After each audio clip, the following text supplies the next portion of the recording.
What are you doing, beloved?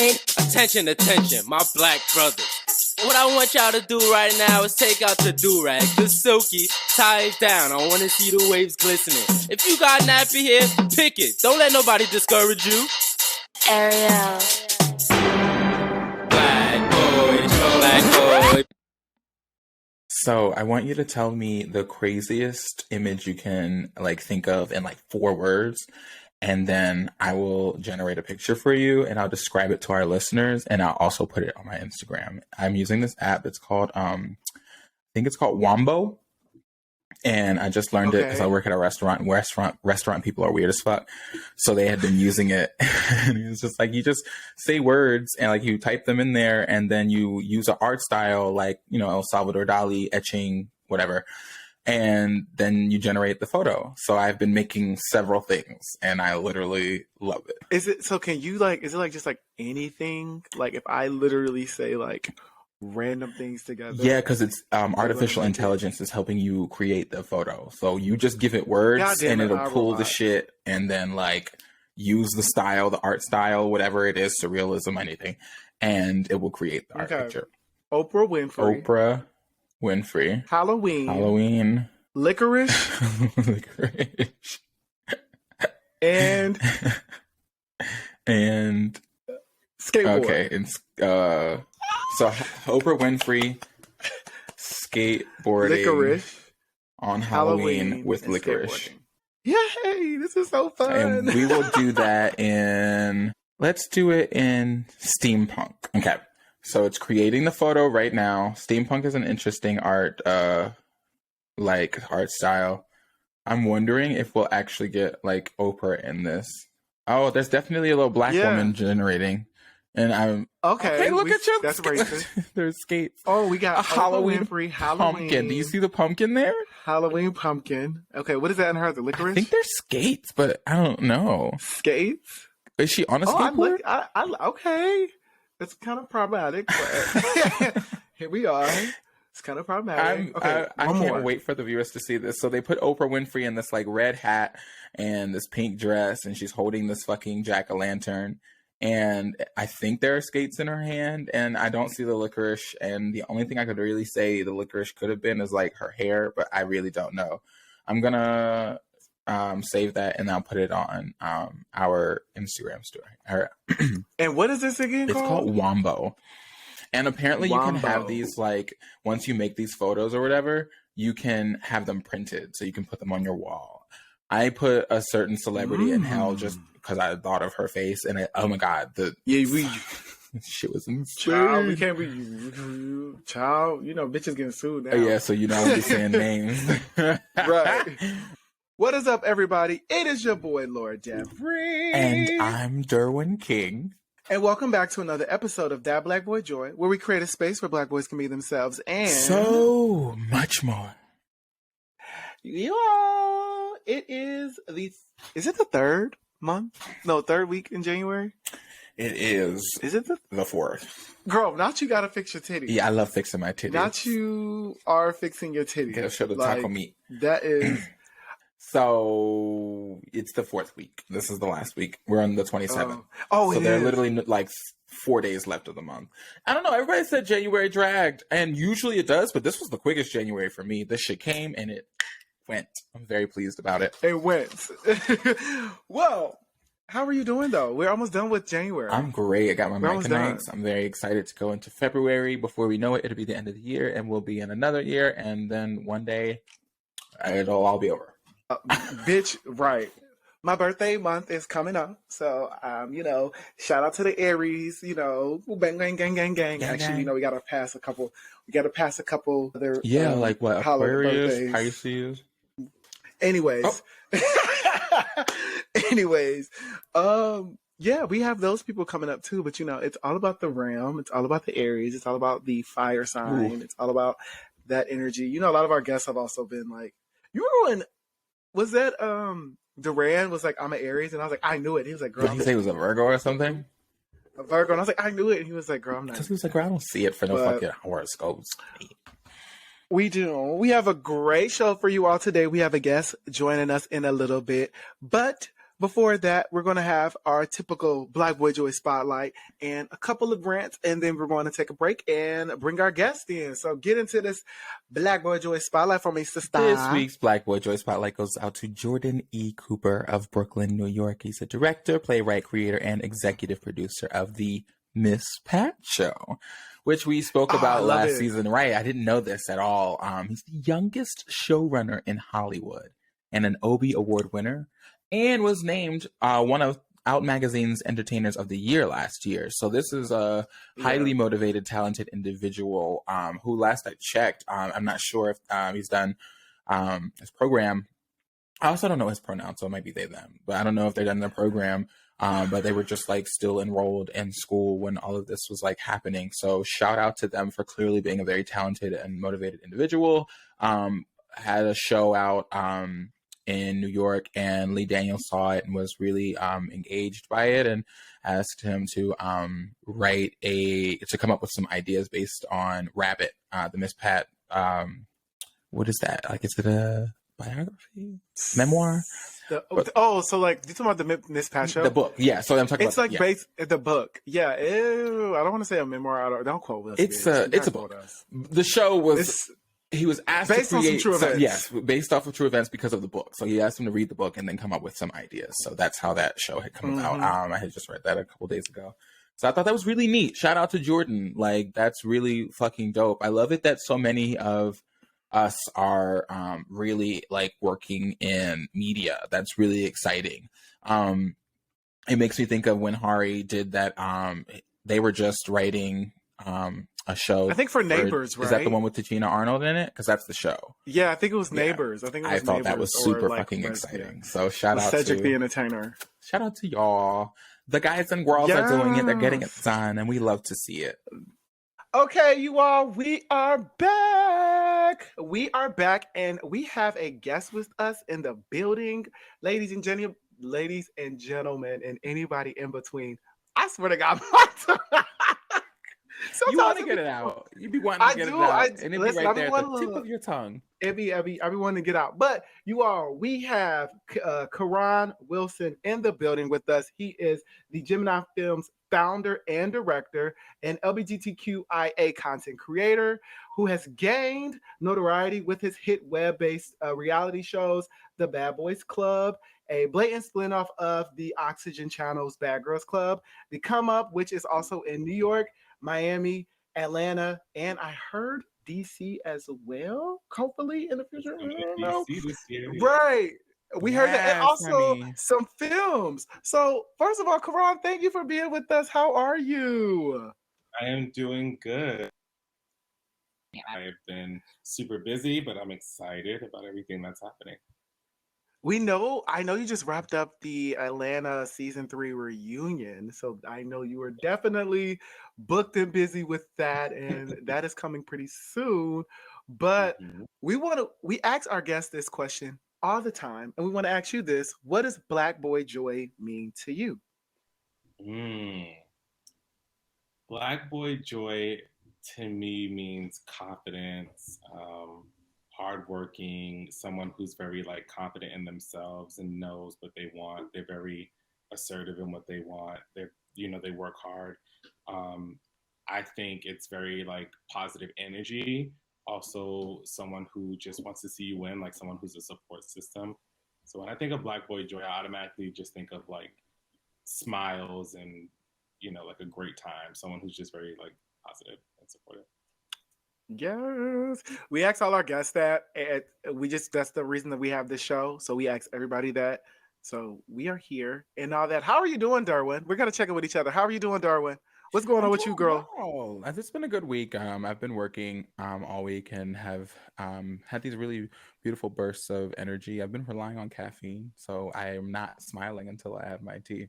But once I get the smiles going, the girl is good. I don't know. I've just had a really good time relating to people this week. And I also have been fucking some Mike and Ike's up. Girl, I thought you were going to say you've been fucking. I was like... I was like this. Who you been? Not yet this week, but my sex life is healthy, thankfully. Listen, okay. Do you? Oh, listen. The person in the back said, "What's going on?" I was just playing. So wait, do y'all drink what? Okay, are y'all tea people or coffee people? Let me know. Let the Tea. listeners know. Always Tea? tea. I'm Always. tea. I don't drink coffee at all. Period. Me either. If I only my friend told me the only time he drinks coffee is when he's ready to bottom. I said, all right. Oh, He got. I said, I said, all right. Well, we have a great show for you all today. We're gonna get into Karan and all of his endeavors, but you all know we have to get into our hot topics and our rants and see what's going on in the world, honey.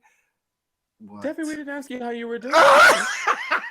Like, did you intentionally skip telling us how you were? Bitch, That's what I do. It's fine, girl. We can move on. I definitely do. No. I'm fine. I'm amazing. The skin is glowing per usual. I I am tired of these niggas. I know last episode I talked about how niggas was like on my mind all day, every day. I actually have a book called Set Boundaries, Find Peace. So all these niggas getting the chop and the X and all of that shit because they are not being in my energy anymore. But other than that, you know, the girl is making money, of course, and booked and busy with the podcast and with life. My sister is having a baby, so I'm going to any minute she's going to call me. Any minute she's going to call me, and I'm going to have to catch a red eye back home. I'm from Ohio, Karan originally, so whenever she's like, "Bitch, I'm in labor," I'm like, "Bitch, I'm on a red eye." okay. So wonderful. I said, bye. But yes, I did do that on purpose. But now we can get into... Yeah, you tried it.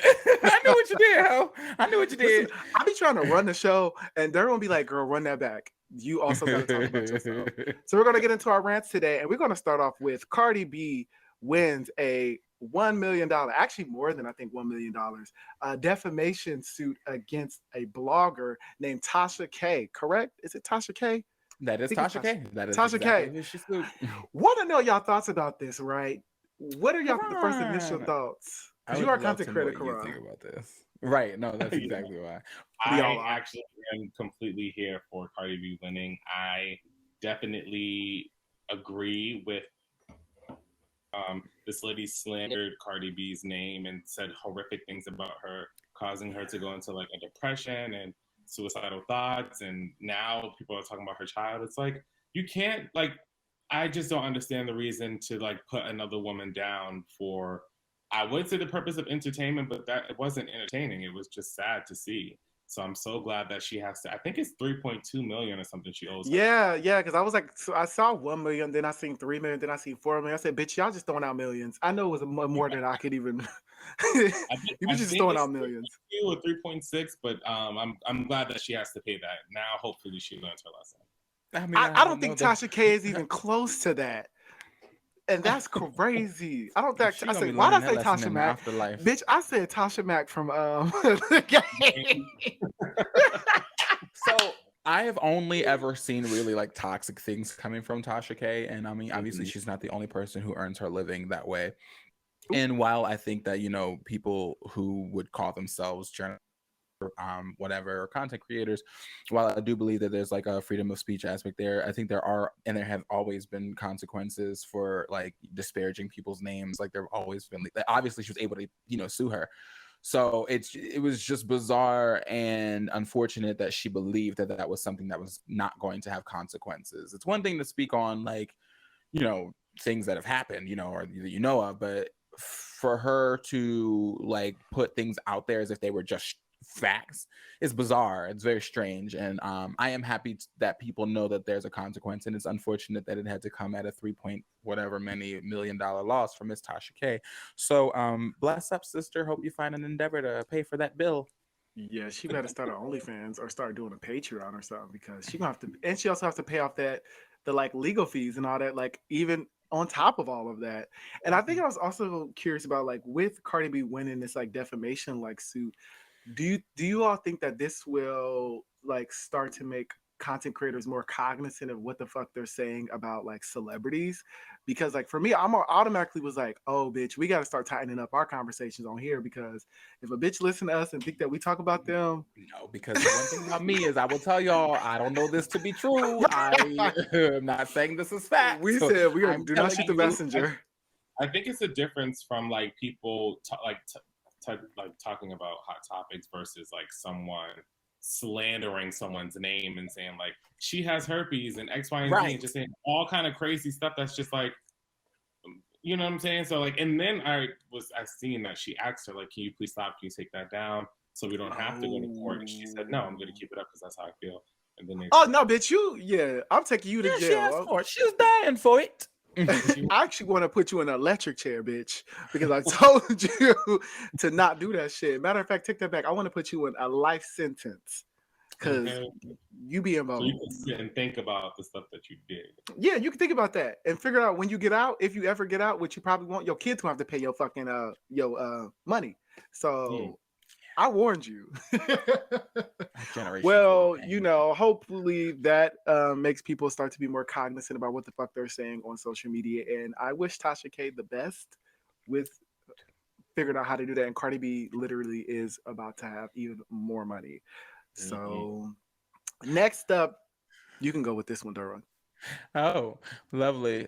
So our next one is actually while we're still on celebrity stuff before we move to the next one, let's talk about Jenny Nguyen being fired from the Real Housewives of Salt Lake City after her post from December of 2020 surfaced of her making very like prejudice, anti-Black posts in support of police against George Floyd and any other sort of like race relations. She was just being really racist, just very anti-Black. And it was crazy because when they were talking about it on Watch What Happens Live, they were talking about it as if it had happened like, 2 years ago.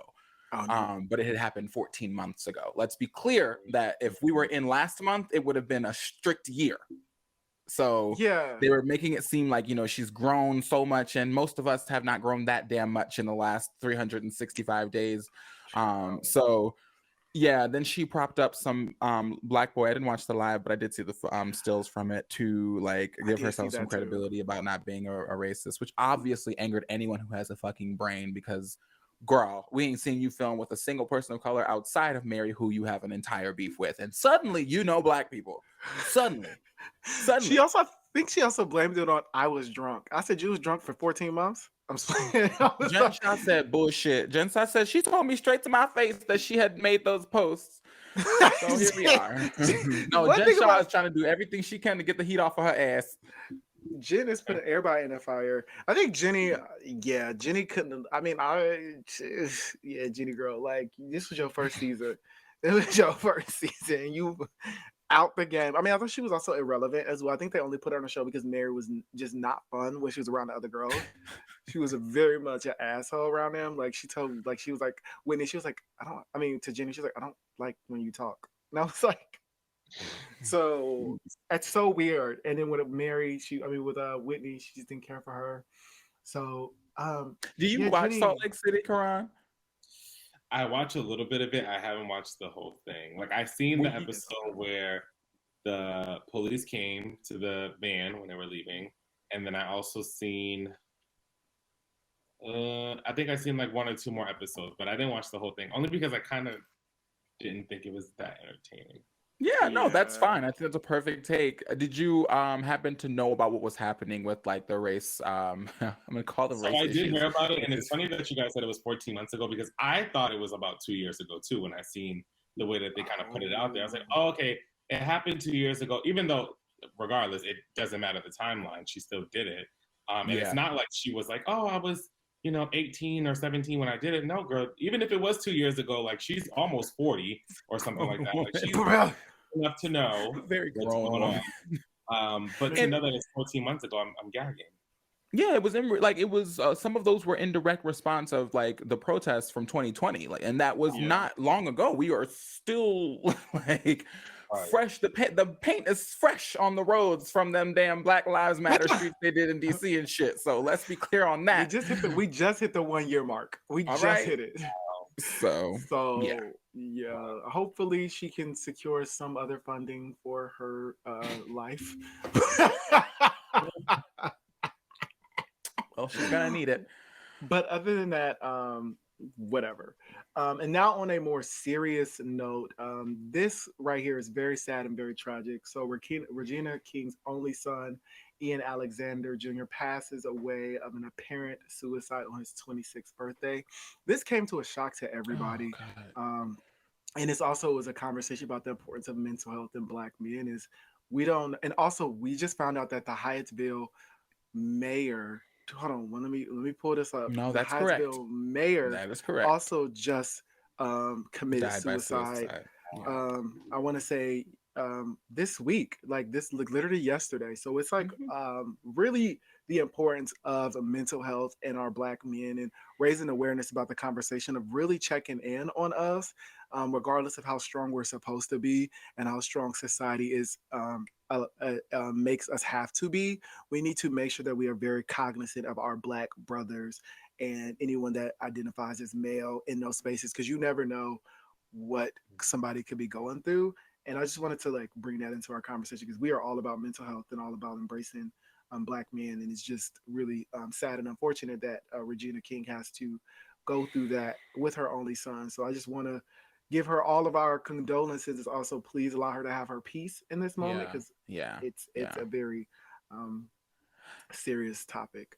I keep having to take deep breaths through that because I think it's like Yes. there are multiple levels to that. On one hand, like you know that Regina really loved she made it so known that she loved her son so much and that he had given her so much purpose. So obviously her pain on an individual level. And then I don't know if you had seen the talk that we did with Let's Talk Bruh, but there was this statistic that Jeremy offered us, and it was, I think it was like 2,400 Black suicides, and then 80% of those were men, Black men. So that was 1,900 out of like the 2,400 people who had committed suicide in that year. I don't remember what year it was recent. Yeah. That 1,900 of them were men. And you Mhm. don't think about how high the suicide rates are for Black men, but then we have conversations about their ability to be vulnerable and really feel and process their emotions, and it starts to make a lot of sense. It is just heartbreaking. It is absolutely heartbreaking, and we're in the middle of a pandemic, so the pressure's on. People are feeling awful. Yeah, it is something that just is like so. It just needs more awareness, and I think no matter what people say or do, it just needs to be have like more attention and more light shown on the shed on the that conversation. Just because like we are always told to be tough, we are always told we need to be a providers and protectors, but we really don't have. Some of us don't have healthy outlets for us to really talk about the real shit that's going on with our lives and. Um, I just really want us to be cognizant of those things moving forward. And just if you need literally a shoulder to cry on, my nigga, like find that shoulder and try to let yourself be vulnerable because um, it is healthy to cry.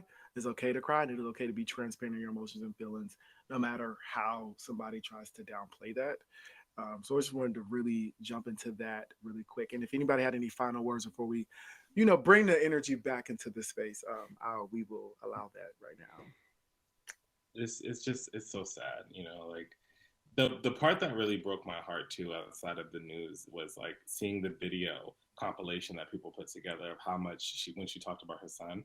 It's just like, oh my God, like it was so heartbreaking because it was just like, wow, like she really was saying how much this this man who's her son really like took her out of dark places and made her feel like she had a purpose in life. And then now it's like to have that purpose not here anymore. It's like, now you're I'm kind of scared and nervous for Regina because when Girl. you're in a dark place like that, you don't know what you're gonna do Yeah.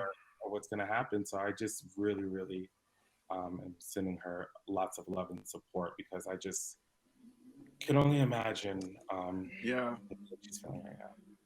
I Yeah. mean, I feel like there's this overwhelming feeling I get when I think about it. So every time that I'm confronted with my own very deep feelings about it, I remember that this woman is experiencing this. And so I can't even imagine the Wow. space that she has been in. And I honestly don't even know that my body can bear the thought of it. So Yeah. Yeah. clearing the energy.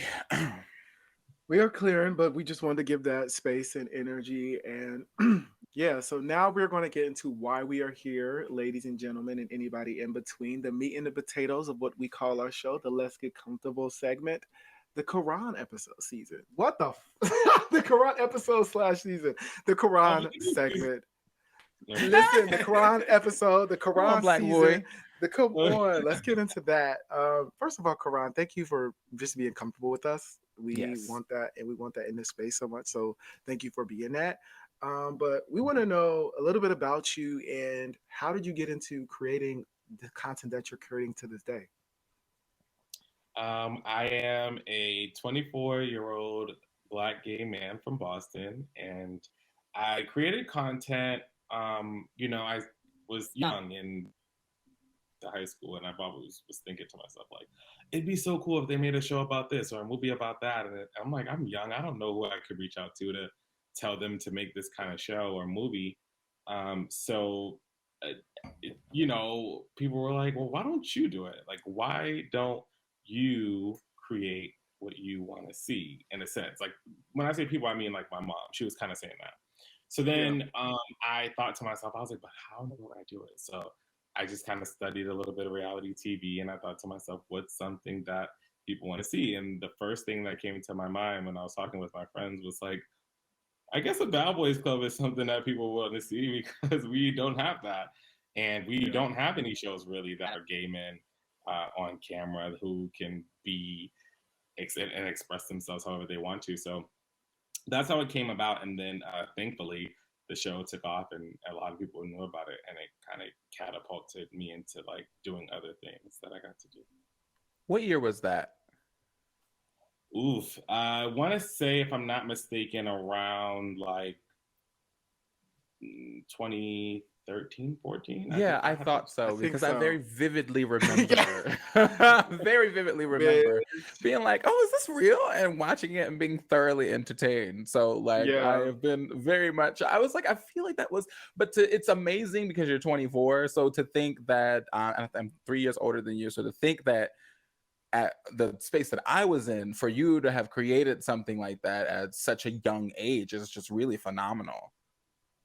Thank you. I'm barely surprised at how many people watch that damn show because We the did. first, like, most of the time it's not. Well, nowadays it's like, oh, you do the come up, but literally before the come up came about, that's literally every single time I met people, that's the first thing they said. Even to this day now, still, it's like, you did the Bad Boys Club, and I'm like, wow, I really did not know that many people. Insane. I was a Bad Boys Club fan. I was watching that Bad Boy in college and all of those things. And I was like, bitch, let me join the house. Let me get it. But I don't know if I can, I don't know if I can hang with these girls, but I could be in the house. Yeah, listen, I could be in there watching them. Since I don't know, maybe I got to bring it back. Listen, with the new generation, they might be some new interesting. Generation, and I got better camera equipment. I feel like it'll look pretty good. You never know. You never know. Because I've seen those from the come up, and I was like, okay, come on through. That could be something good. We'll see, child. Listen. So you actually answered one of my questions, so I'll move on to the next one. Why do you think that representation is important for queer audiences, and what sort of representation are you interested in presenting in your shows? I think representation in the queer audience is very important because so before me and me creating content, I didn't have, when I was younger, any kind of show to look up to see people like me. It was always straight people, dating shows, and those kind of shows where, okay, I would see them. Maybe they would have one gay guy on the show who would be like the personal shopper or like the queen of the show. And it's just kind of like, okay, well, that's not really all of us. Like, you can't really take one. Mainly it was like a white guy or a black guy and represent the whole gay community in the show. So I think to myself, like, I'm not doing it for me or for the clicks. I'm really doing it for people who were young like me, who want to have something that they can be entertained by, because still we don't have any shows on TV like that are just gay based, or we still don't have it. That's the reason why I went so hard with this, is because I want people who are younger, who are gay, to understand, like, yeah, we all go through this stuff. Yeah, there's going to be arguments and fights because we're all human and stuff happens. But I like when you watch my shows, there's always a message in the show somehow, like I'm always trying to show something.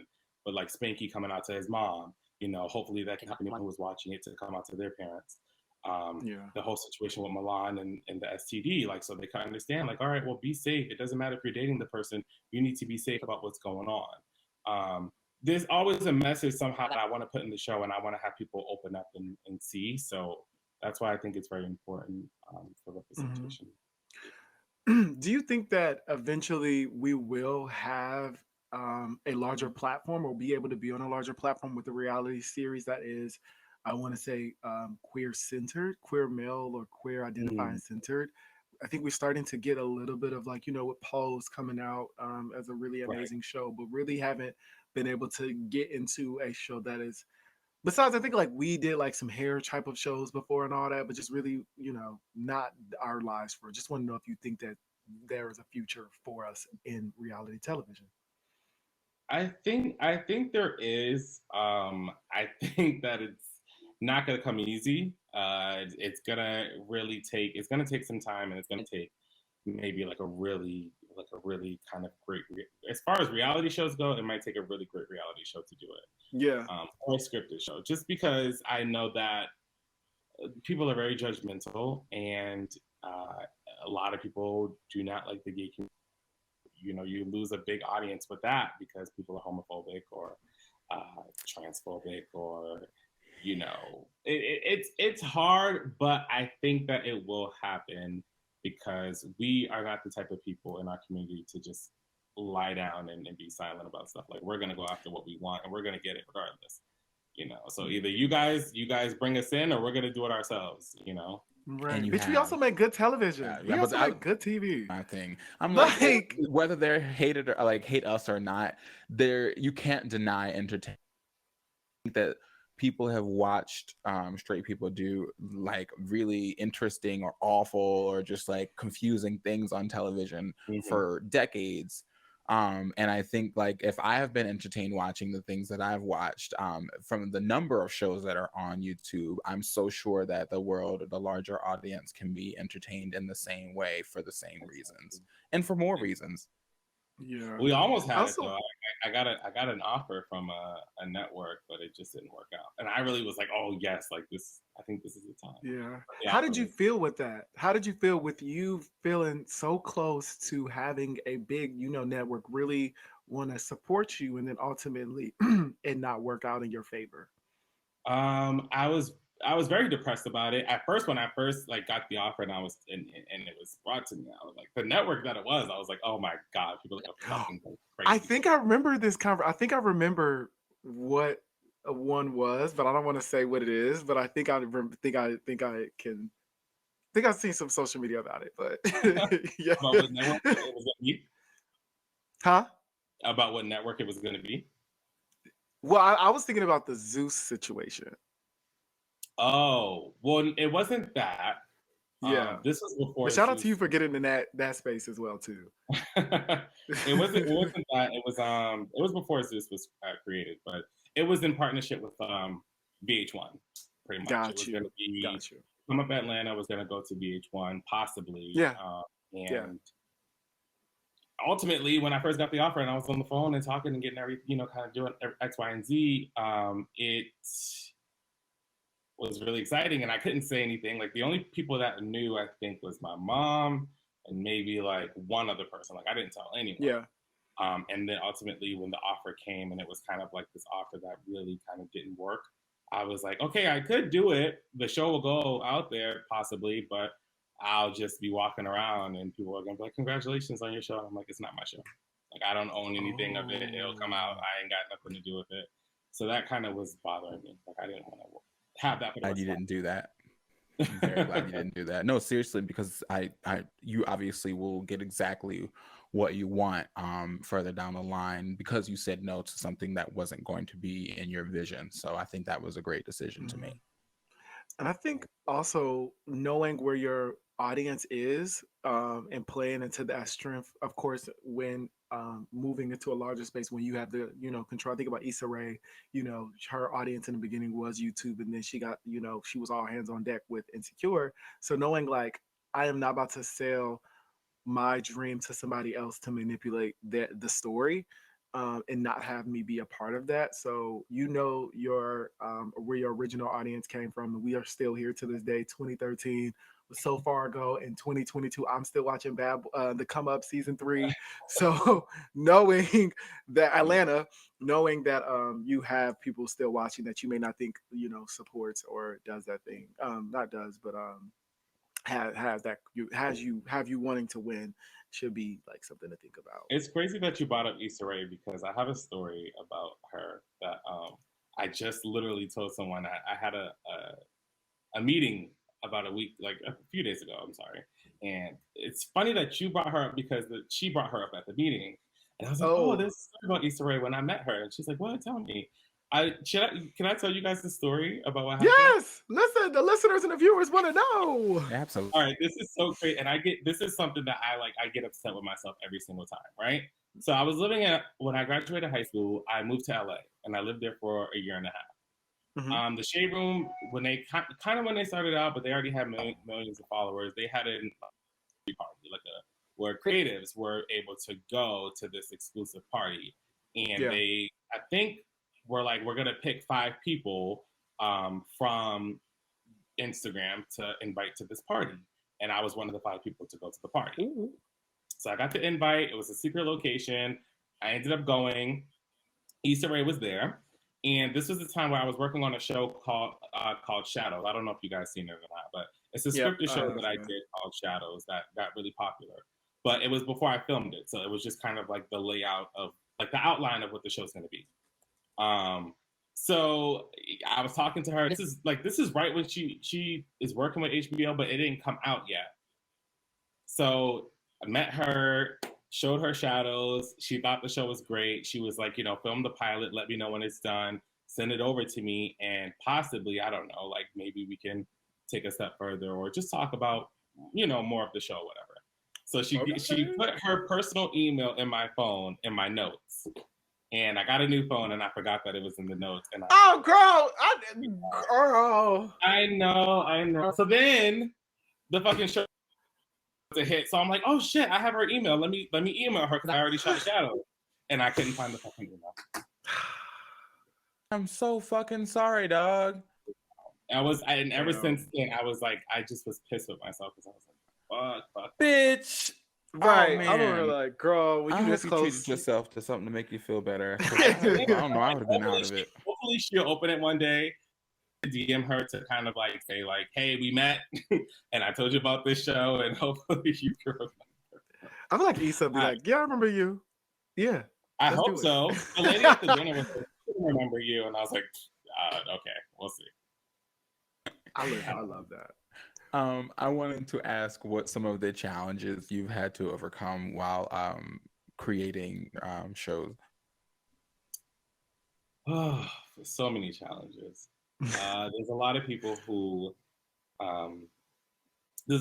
support and like me, but there's a lot of people who don't, and who thinks that maybe like I'm painting the gay community in a negative light and that I'm just this horrible person and I'm like out to just make us look horrible and I don't care about anyone. And so there's a lot of people who would, like at first, when I first started and the show started getting popular, I mean, even sometimes people would say, but like I'll get death threats of people like, oh, like I'm gonna find your house and kill you, or like, like I hate you, when I see you, I'm gonna shoot you, and all kind of crazy stuff. And at first, because I was girl, what the hell? When I was in high school, it was hard to like sleep at night. So worried about like, oh my God, someone's out there. Like, why doesn't this person like me? I don't even know them. But nowadays, it's like, I feel like people are just talking to talk because I have. God forbid, I haven't been shot or stabbed or anything. But that's one thing that was really hard. And then it started going into like, public criticism where, blogs and people start talking about you and then they start saying stuff that's maybe not true. So that's really hard. And it's kind of like just this thing of always having to like be a little bit worried when it comes to like, maybe people are trying to come into your life to use you or to steal from you or to have something over you, so it's kind of always this thing where it's like, that's the hard part personally. Professionally, it's always people who are like wanting to work with you and then maybe they see that you're gay or that you dress a certain type of way, and then they kind of don't want to work with you anymore.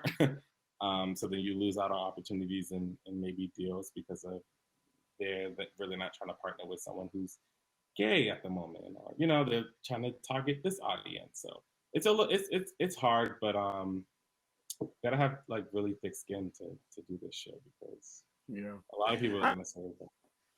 I have, I'm sorry that you've gotten the backlash that you've gotten, because I think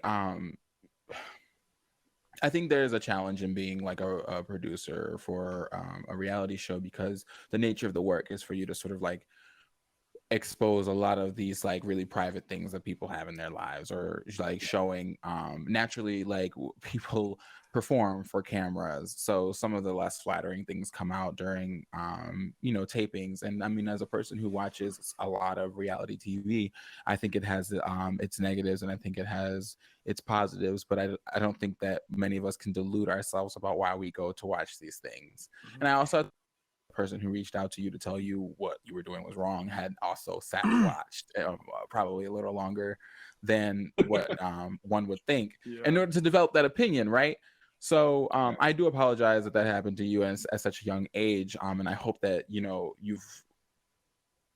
I'm sure that you've learned to assimilate like this and how you see the world in like a healthy way, because I mean, it probably takes a lot to sit up there and deal with that. I can only imagine with some of the things that I've seen from the shows, how these personalities can come together and create issues for you as well. So, I mean, it's not as if it's easy, right? Yeah, no, it's definitely not easy. I appreciate you saying that. Yes. Of course. I also want to mention this as well, that I feel like you do what you can to censor and not have the show so drama heavy. I want to name specifically, I know the last episode, the season finale of season 3, Atlanta, you started off was like, y'all bitches not fighting. We gonna cheers. We gonna make sure we get through this scene, and we do what we gotta do. All right, because you bitches is not about to destroy anything in whoever's house we are in.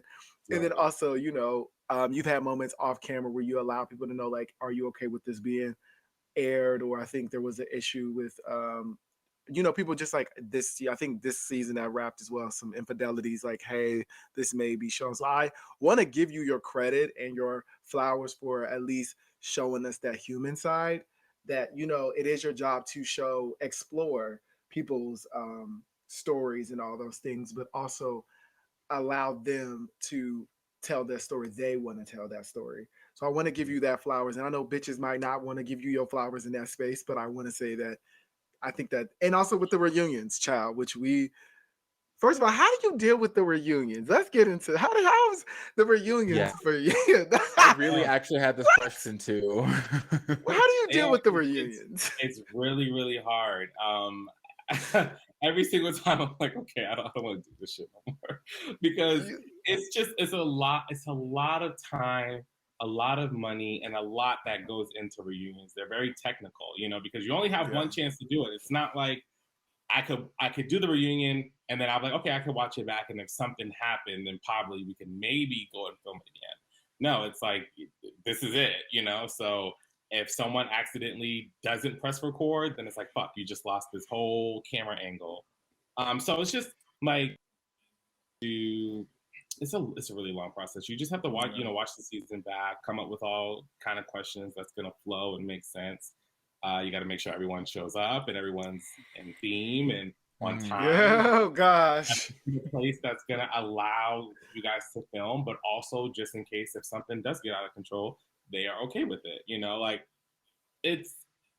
And then you also have to, like, if you want to have audiences, you got to make sure like that's under control. Security is paid for. Cameramen are paid for. Personal assistants, because I can't run around and do every single thing. I need people with extra arms, and so it's very, very technical and a lot. I forgot the question. I don't know if I'm answering it right now. No, you're fine. No, it just was about managing the reunions, the reunions and expectations. Like season 4. I mean, sorry, New York was a very infamous reunion. I think that was like season 2. That was a very infamous reunion. And getting into, I didn't have as much control over that reunion as I would have wanted, and I think that's maybe one of the reasons why it went the way it did. And and that's the reason why I told myself, like, I'm not giving people control over things as much anymore, because what happened at that reunion just made me really like had to like tighten up and be a little bit more like guarded, because I was promised all of these things, you know, like, okay, we did film at the TV studio. That's great. We did have the audience. Okay, cool. But I was promised all of these things, and then like I'm asking about what's going on, and I'm not really getting told stuff. But I'm like, all right, like you've done this before. I'm gonna trust you. And then all of a sudden it goes to shit, and now I'm just stuck there like, well, I don't really know what to do, because I kind of put my trust in someone who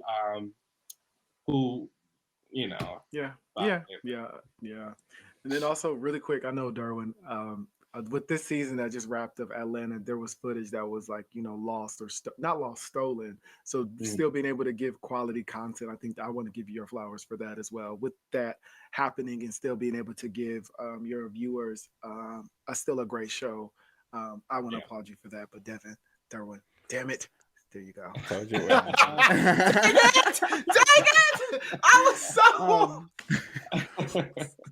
On a happier note, what's been the most rewarding moment for you in your career so far? Definitely celebrities that I love, knowing me, like knowing about me, and like watching the show makes me really, really happy, because a bunch of people who I never ever thought would watch the show, watching the show. Oh. And drink, honey. Uh-oh.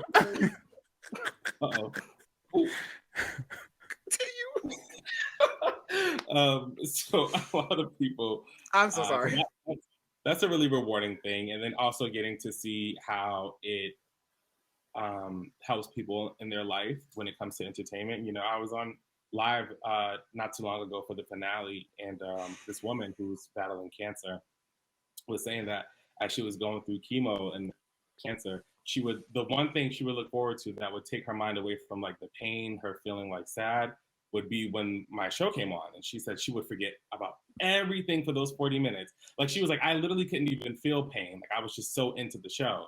And she was like, and now she's cancer free. And she said, just thank you so much for helping me through my journey. And I was like, wow, I didn't even realize I did. But to hear stuff like that, it just makes me like really, really happy, because I don't know the effect it has on people's lives.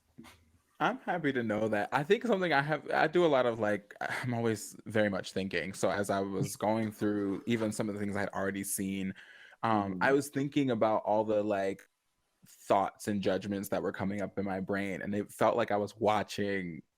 It felt I was doing exactly what I do when I'm watching like shows on Bravo, and I was like, this is literally, these are the same thing. These are the same concepts. They're working in the same ways, and your audience is reacting in the same way. So I don't think, I mean, there's things a person could say, but at the end of the day, we are literally being given the kind of content that we want to see, where we can see it. So I literally cannot commend you for doing the type of work that I see people asking for on Twitter all the time, and continuing to push through and persevere with it. Thank you so much. You guys are so sweet. I really like you guys. Oh, listen, we try. I also want to know, with there are a lot of web series out that have queer-centered characters. You know, Chasing Atlanta, the Chasing franchise, actually, G Status, all those things. What do you feel makes you stand out with all these other competing web series out there? And no shade to them. We're not shading them. We just want to know, you know, what makes people stand out. You know, if y'all think it's shade, that's a personal. But we just want to know. You know, that hood rat game. I'm so sorry. This is no shade. It is. We just want to know what makes you tune in. Well, I will say that what stands out is that I started it first, so it's cool to kind of like be. Period. It's kind of cool to be the one to kind of like set the trend and start it, and then to see people also, you know, do the shows as well. But I will say that, you know, both of those brands, they both have reached out and sent like really supportive messages, and, you know, said that Yes, we they love were that. inspired by Gemini Films to do their shows. You know what I mean? Like G Status, I believe, started with, and again, like I think the way I say, maybe people might be, but began because one of my cameramen decided to go and start his own show. You know, he was Okay. like, we were filming the Come Up Atlanta, and then he told me that he was interested in doing his own show, and I saw the whole process happen, and I was very supportive, like, yeah, do your thing. And he's like, it's called G Status, and I want to start it. I was like, yeah, go ahead. I think that's a great idea. And then he did Yeah. it, and people know about it. So I think that for me, I like to create shows that makes people feel like they're in the scene with people. Like I like you to watch it and be like, and get tense and be like, oh shit, what's about to happen? Like, ooh, what's going to go on? You know, so I like to build that suspense. It's so amazing talking to someone who has genuinely like created something that makes me laugh. And then just like some really like, also I want to say a lot of the people in your cast are really very much prepared to talk about like their social justice issues, and that's something that I've been very proud to watch them like confront each other about, being able to articulate their experiences, because I find that on some of the other shows that I watch that doesn't happen as much as I want it or as well as I would like it to. So yeah, or also them actually coming up, right? Like, you know, actually exactly. seeing Exactly. the work that they're putting in, or like, you know, engaging with each other that is not always because of drama. Yeah. Like, Right. you know, having just gatherings where they're helping the community or just like having fun with each other, just like creating a well balanced type of cast or content. You know, we love to see drama and catfights, but it does get draining at a point where every episode we don't know who gonna come out alive or not. You know, who's gonna literally make it to the event because bitch, the other event somebody got beat up or thrown. So it's really, I'm being honest. Listen, you watch these. Sometimes I'm watching these shows and I'll be like, bitch, how you gonna show up again after you got drugged to a fucking hibachi station? I don't know if I can make it to the next episode. Okay. Derwin, I can't hear you, girl. No, it's crazy. I really know like way more of this than I think I do. So I swear, literally rewatching a lot of your shows, I was like, wow, I know. It's like I haven't watched this. Listen, yeah, it was. But how do it you? was very important to make sure that we did show more than just drama. Like I was like, okay, the back to school drive for the kids, you know, the love event, the I think the wig party. There was a wig party before. The wig party. When we went to Martin Luther King's house and talked about Black Lives Matter. You know, like it was just. Man. I felt like I kept saying to them, we need to be able to have content that people can relate to, because okay, we're gonna argue, we're gonna fight, granted, but we need to be able to show them that okay, we can come together, we can do stuff that are gonna make that's like not fighting. We could actually give them a list of things that we did that was positive. Yeah. You know, so that was one of the main focuses for me when it came to refilming this season. And even now that I'm out here filming Miami, there's a couple of things that I'm like, oh yeah, we definitely want to touch on that. Oh, you out there filming Miami this week? Yeah, I'm in Miami right now. We're filming. No, I know that you're in Miami, but we didn't. This is some news right now. I mean, yeah, I assume you were Miami filming season 2, and because I knew it's been filming since September, and then now we're wrapping it up, and in 2 weeks it'll be done. But I would say that this is the season of scandals. Ooh, a scandal. So I think you're gonna be really surprised when you see how it plays out. I'm here. I got a good Judy I know I'm gonna watch it with too. Oh. So we know you're busy. Before we wrap up, we know you're a very busy individual, and we want to know, how do you practice self-care? You're literally traveling. I'm asking this question too because I read that you do so much of like your production and creation and everything. So how are you taking care of yourself in the midst of doing all of these things and balancing all of these projects? I wanted to jump on that question because I really want to know. Honestly speaking, I told myself, and I haven't really, so I've been slacking, but told myself I was gonna like start going to the gym and everything. I haven't yet because I've been filming projects in the reunion and stuff. But I live with my boyfriend, so he's someone who keeps me very grounded. I don't live with him; we live together. Beautiful. And, Right. Period. You said. and he's someone who's like my biggest support system when it comes to like mentally. That's the first thing he always asks me, like, how are you mentally? What can we do to make sure you're happy? Because it is a thing where it's like emotionally, like my emotions sometimes are just like this.